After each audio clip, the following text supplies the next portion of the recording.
যে এই আসনে, এই শব্দের আসনে কে বসবে?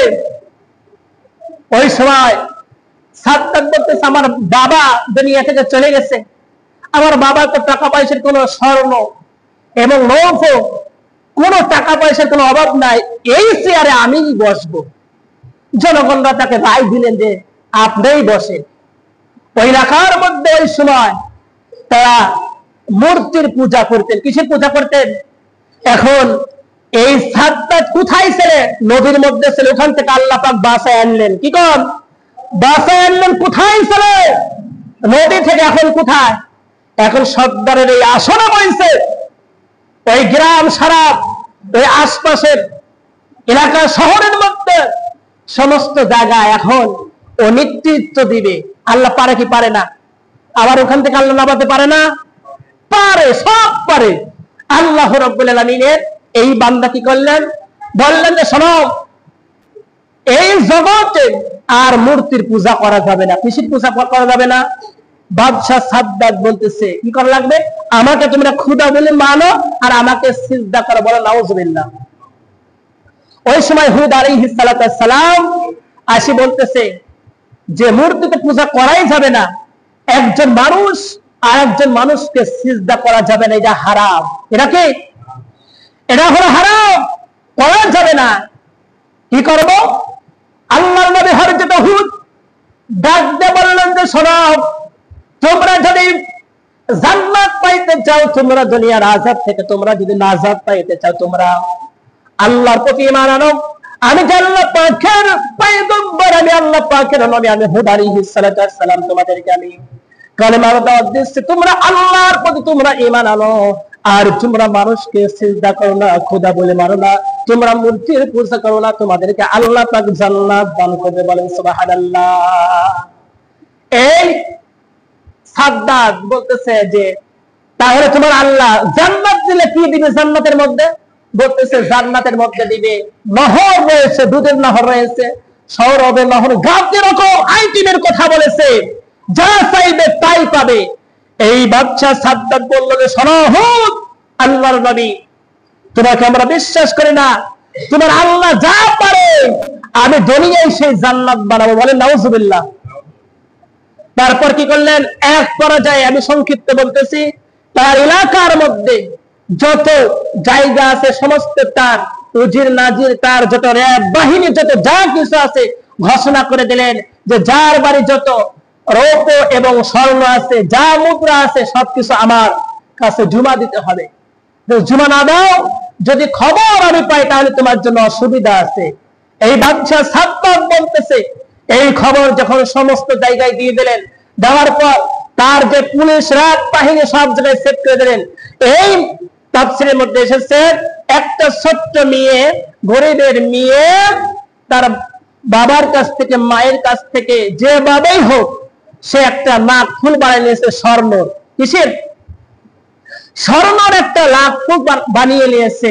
বানিয়ে নেওয়ার পর এই বাদশা সাদ্দাতের সৈন্যবাহিনী যায় সারি, ওই ছোট্ট ছেলের, ওই মেয়ের যে লাখ ফুল আছে স্বর্ণ, ওটাও কেড়ে নিয়ে আসছে।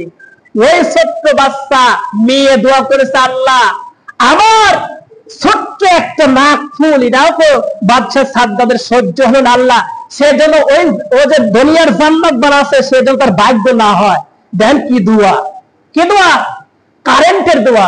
সেজন্য কোরআন হাদিস থেকে যেটুকু পেয়েছি, এমন মানুষের কাছে এমন কোন জুলুম করবেন না, এমন কোন কিছু বলবেন না, সেই ব্যক্তি আল্লাহর কাছে বিচার দেয়। কার কাছে বিচার?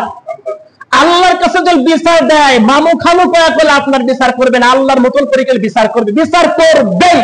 সেই জন্য কোন মানুষের প্রতি খানা খায় আপনি কোন জুলুম, কোন একটা আঘাত দিয়ে কথা বলবেন না। যদি বলে থাকেন, যদি ওই ব্যক্তি বলে আল্লাহ আমি তো কিছু বলি না, আল্লাহ খানা খায় আমার বিরোধিতা করলে আল্লাহ এর বিচার আল্লাহ করেন, আল্লাহ কি ছেড়ে দিবে? ছেড়ে দিবে না। আল্লাহ আপনাকে বলেছে পৃথিবীর যত মানুষ, সমস্ত মানুষের উপর নবীজি বলেছেন যে পৃথিবী, যে ফেরাউন এসেছে, নমরুদ এসেছে, এই সাদ্দাত এসেছে, যে আবু জেহেল এসেছে জমিনে, তাদের জন্য করে একটা করে জান্নাত বানাইছে। জান্নাত বানাতে তারপর পৃথিবীর বুকে এসেছে। তাদের কপাল খারাপ, তাই জান্নাত না কামাই করতে পারে, আল্লাহর কোন হিসাব দিতে হবে? আল্লাহ সবার জন্য জান্নাত দিয়েছে। এই জন্য যারা জান্নাতে যাইতে পারবে না, ভালো কাজ করতে না, তার কপাল খারাপ। এখন সংক্ষিপ্ত আসেন ইনশাআল্লাহ, এই নিয়ে দোয়া করেছে। তারপর এদিকে কিতাবের মধ্যে আসে 3000 বছর পরে এই সাদ্দাত জান্নাত বানাইছে। একটা হলো স্বর্ণের ইট, একটা হলো রৌপ্য মানে রূপার ইট দিয়ে বানাইছে। একটা স্বর্ণ, একটা রূপা দিয়ে বানাইছে। যে ওই জান্নাতের মধ্যে কি আছে, হুদ আলাইহিস সালাম বলেছেন যে সুন্দর সুন্দর হুর আছে। ও কি করছে, দুনিয়ার সুন্দর সুন্দর যত মহিলা আছে, যুবতী, তাদেরকে ঢুকাইছে। তবে কি করেছে, তাদেরকে ঢুকাইছে এই বাচ্চা সাদ্দাত। ঢুকানোর পর যে স্বর্ণ দিয়ে মৌমাছি বানাইছে, কি বানাইছে, আবার স্বর্ণ দিয়ে ফুল বানাইছে। কার? জান্নাতের মধ্যে, দুনিয়ার। সেই জন্যই দুনিয়ার যদি জান্নাত বানাইছে, আর আল্লাহ পাকের জান্নাতের সাথে খবর দেখে তুলনা করা যাবে না, বুঝানোর জন্য বলতেছি। এখন ওই জান্নাতের মধ্যে যে সব পানি থাকবে, সেসব প্রাণীও বানাইছে, সে সিস্টেম করে বানাইছে। 3000 বছর ধরে কোটি কোটি মিলিয়ন মিলিয়ন স্বর্ণ এবং রূপা দিয়ে, মণিমুক্তা দিয়ে বানাইছে। বানানোর পর এখন ওজির নাজিররা খবর দিয়ে আসছে, বাদশা সাহেব, এখন তো আপনার জান্নাত বানানো হয়েছে, আপনি কবে উদ্বোধন করবেন? বলতেছে যে হলে পরেই অমুক দিনে উদ্বোধন করব। এখন দিন টাইম সমস্ত সময় দিয়ে দেওয়া হলো, অলিতে গলিতে খবর দিয়ে দেওয়া হলো। বাদশাহ সাদ্দাত সে জান্নাত বানাইছে দুনিয়ায়। হুদ আলাইহিস সালাম তার আল্লাহর জান্নাতে যাবে না, সে দুনিয়ায় জান্নাত বানাইছে। সেই জান্নাত উদ্বোধন হবে অমুক দিন অমুক সময়। সমস্ত মানুষদেরকে দাওয়াত করা হয়েছে। তার পিছনে হাজার হাজার র্যাব, পুলিশ বাহিনী, বিডিআর সবকিছু আছে তার পিছনে। সামনে বাদশাহ সাদ্দাত যাচ্ছে। আবার হুদ আলাইহিস সালাম তাকে বুঝাইলেন, দেখেন আল্লাহর সাথে পাল্লা দিয়ে কেউ কোনদিন পারেছে?